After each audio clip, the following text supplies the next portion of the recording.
This video is going to be really controversial. It's going to upset a lot of you. I'm going to say some things that a lot of you are going to disagree with. And I'm going to say some things that a lot of you agree with. So the world has a problem.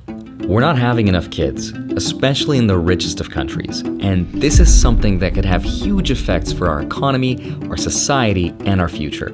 No one seems to agree on what's really causing this decline or even what we should be doing about it. Last year, the US fertility rate hit an all-time low of 1.62 births per woman. That's the lowest birth rate since the government started tracking this statistic in the 1930s. But back in the 50s, the fertility rate was about 3.7 births per woman.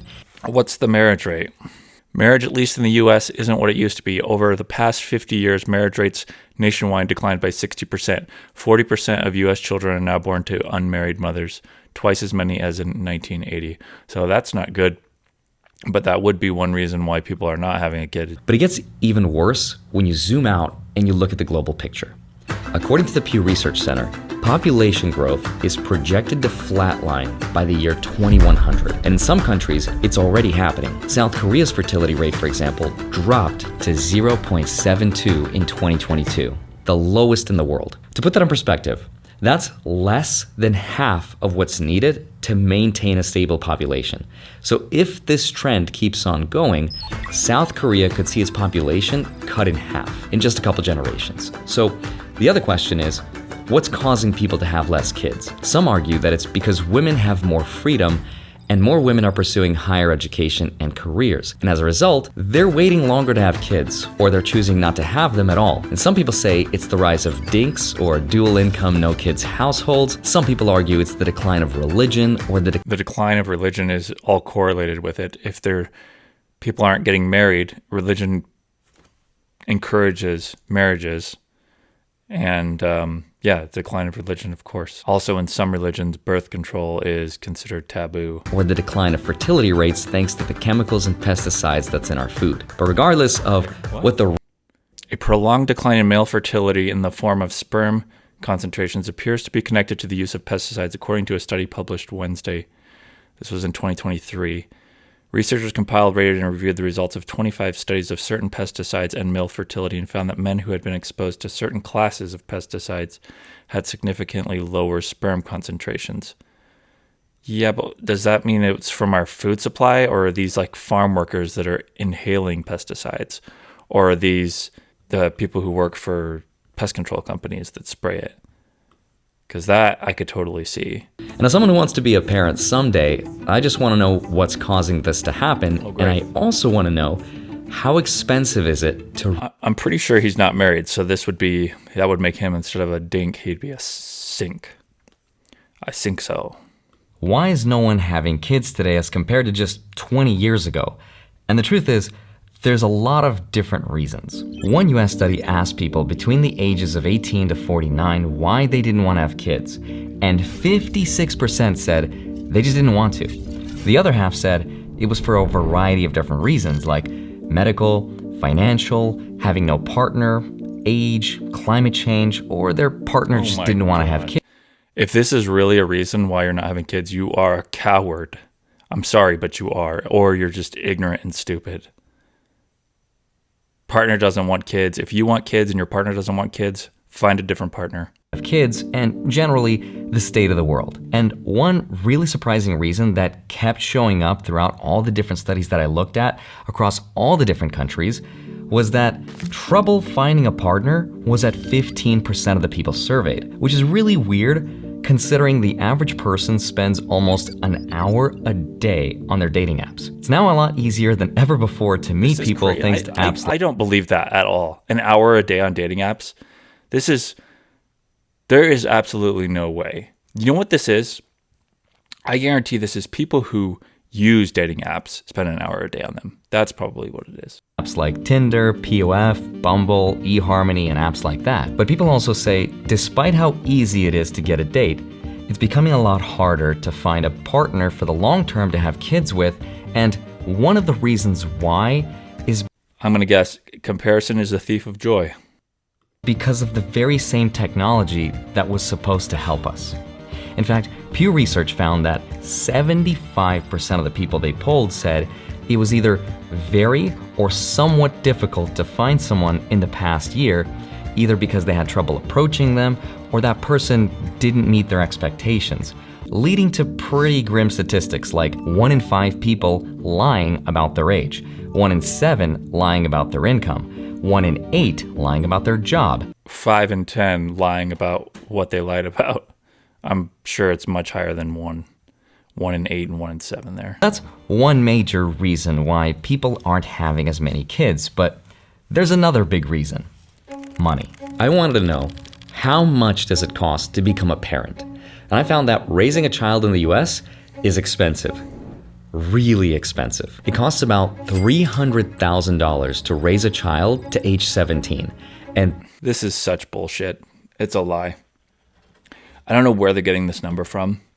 They're doing voodoo magic. They're saying, oh, if the mom's taking care of the child, then we're going to pretend to pay her salary, a salary to do that these many hours. There's no way a child costs $286,000. If you have more than one child, the more children you have, the cheaper they get, because the things that you would need, like say a 3-bedroom house versus just a 1-bedroom, is going to stay the same price. You can put 2 kids in a room. You can put 3 kids in a room. For instance, if you're having your 4th kid, you don't need to upgrade to a minivan now because you already have one. And that doesn't include education. If you factor in college, that number jumps to over $400,000. $400,000 invested over the course of 17 years, which is about the same as investing $2,000 a month, means that instead of having a kid, you could end up with $810,000. This is such a stupid way to think about things. I'm sorry, but it is. Instead of going to college and spending $100,000 on a degree, you could put that money in the bank and sit on it. Things cost money. Yes, there are trade-offs.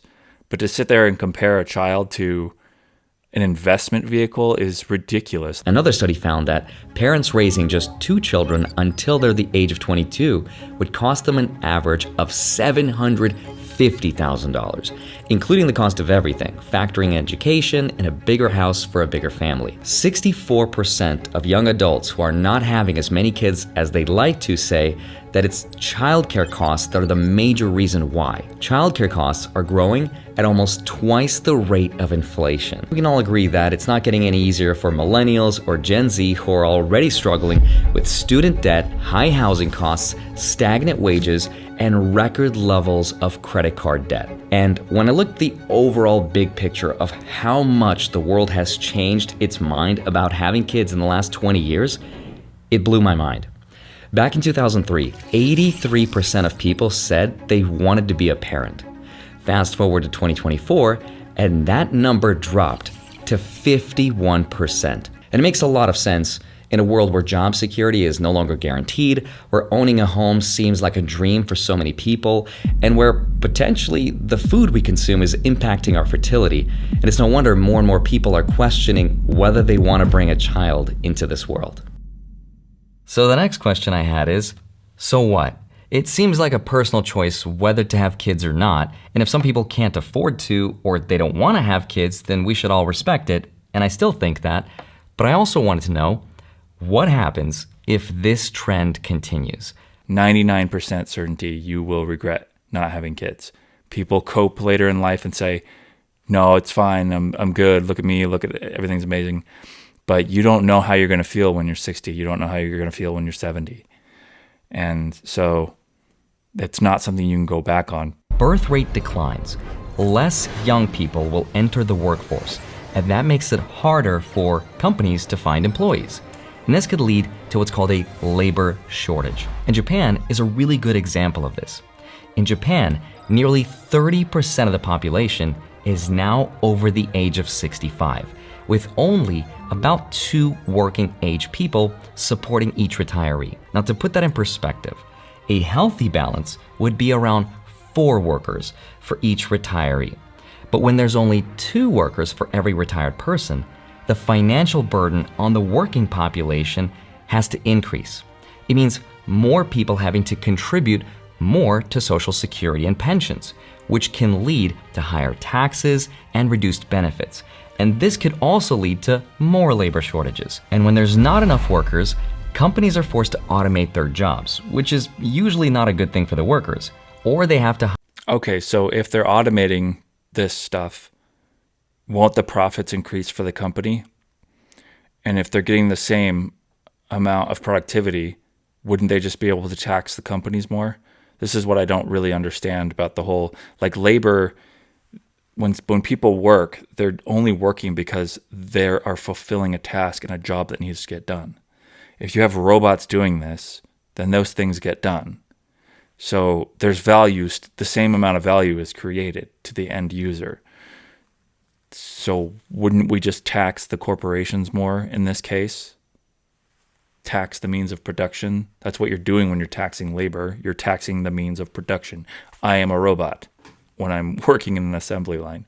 To hire older workers to fill the gaps. And when there's a shortage of workers, their incomes tend to go up because companies have to compete more to attract top talent. And higher incomes, which are usually a good thing, can actually lead to higher costs for businesses. And when businesses face higher costs, they usually pass those higher costs to the consumers in the form of higher prices. And since there's less consumers doing the consuming, you get even higher prices. So that pay raise cancels out. And we saw this happen to the US when inflation was higher than our wage growth. And over time, this also contributes to inflation, making everything more expensive for everyone. And all of this affects investors too. If the population shrinks, companies see less revenue, which could hurt their stock prices. So this brings me to the question, what can we do about this? And there's a lot of different solutions that have been proposed, but not all of them have been super successful. Taiwan, for example, spent over $3 billion trying to encourage higher birth rates, but it didn't really work. France spends around 4% of its GDP on family measures, including tax breaks and childcare benefits, but it also struggles with low fertility rates. Even in countries like Norway, Finland, and Germany, where the government spends tens of thousands of dollars per child on early childhood care, birth rates continue to decline. In the US, unfortunately, parental leave policies are a lot less generous. The United States offers only 12 weeks of unpaid leave. And even then, only 56% of workers are eligible for this leave. Studies also show that women see a drop in earnings after having children, which is known as the motherhood penalty. And this pay gap stays with them for the long term, while men experience a small, short-term dip in their earnings. And in Britain, mothers are 3 times more likely to work part-time than fathers, which also contributes to the pay gap. So this lack of support makes it really hard for parents, especially mothers, to return to work after having a child, which can discourage them from having any children to begin with. And even if we gave women more generous parental leave policies, studies show it still wouldn't completely solve the problem. Japan, for example, has a very generous parental leave policy allowing... I don't think this parental leave stuff is going to affect whether or not you have a kid, unless it was like 3 years or more. And even then, you wouldn't, it's not like you'd come back to your company and they'd just put you up into upper management after being gone for an entire year. During that year, you could have moved up the ladder. Whether or not you have 3 months or 6 months, I don't think that you make a decision that an 18, 20, 30, 40, 50-year decision, because your kids are still your kids once they're adults. You still hang out with them, you still talk to them, still help them. It just seems trivial. Parental leave. Allowing mothers to leave for 1 year of paid leave at 2/3 of their salary. But fertility rates in Japan are still some of the lowest in the world. And this suggests that it's not just about offering paid leave, it's also about changing cultural norms around who's responsible for raising children. So if we want more people to have children, we need to create an environment where it's possible to do that without sacrificing career or financial stability for both men and women. Life is trade-offs. You don't get to run a law firm and have 5 kids and do that easily. These are individual choices that people can make, and it's not you and I and the rest of society that needs to clear the pathway for people to do these things. Choose what you want to focus on and go for that. Life is trade-offs. So making this video did kind of make me sad to realize that we're living in a world where less people are choosing to have kids, and the economic consequence of that could be significant. From labor shortages to higher taxes to struggling pension systems and rising healthcare costs, the effects of declining birth rates will continue to affect the world.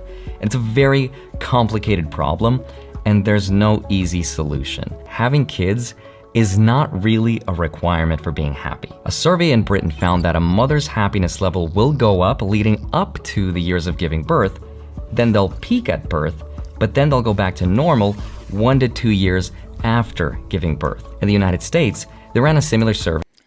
Okay, but the goal is not to just be happy. If you wanted to just be happy all the time, do drugs. Happiness is great, but life needs purpose and it needs meaning. And I get more purpose and meaning in my life from my kids.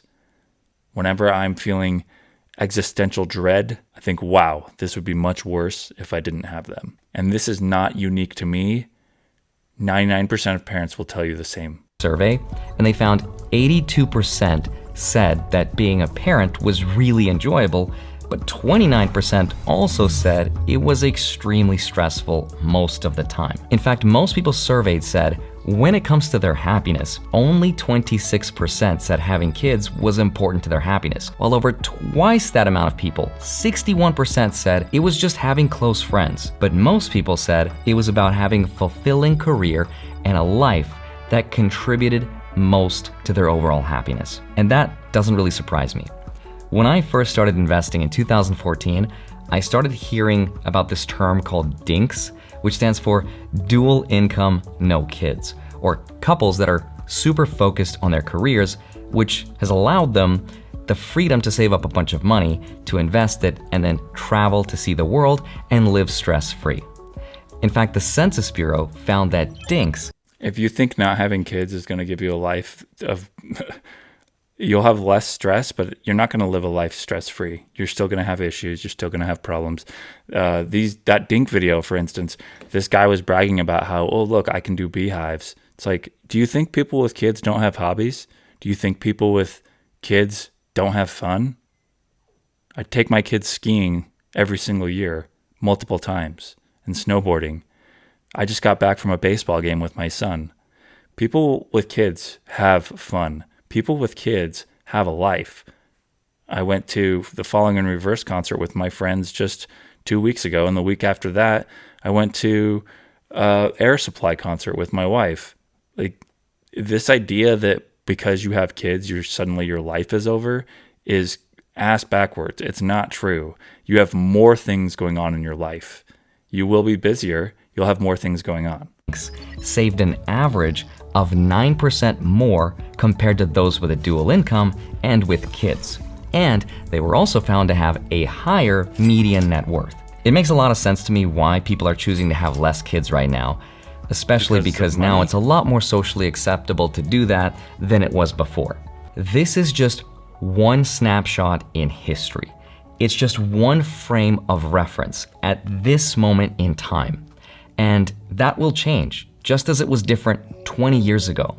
And you might find yourself sometime later in your life changing your priorities about what you want out of life, especially as you eventually gain that freedom, financial independence, and you want to share that with someone else, whether it's with another partner or with your kids. Yes, have kids. Don't be stupid and live a life of regret. You're not going to be ready when you have kids. Nobody ever is.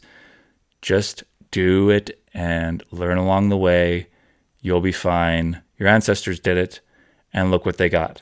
Now, if you hate yourself, you think you're a bad person, then maybe don't have kids. But if you think you're a net positive in the world, and you don't believe that your offspring would be a net positive in the world, then maybe you need to reconsider how you really feel about yourself.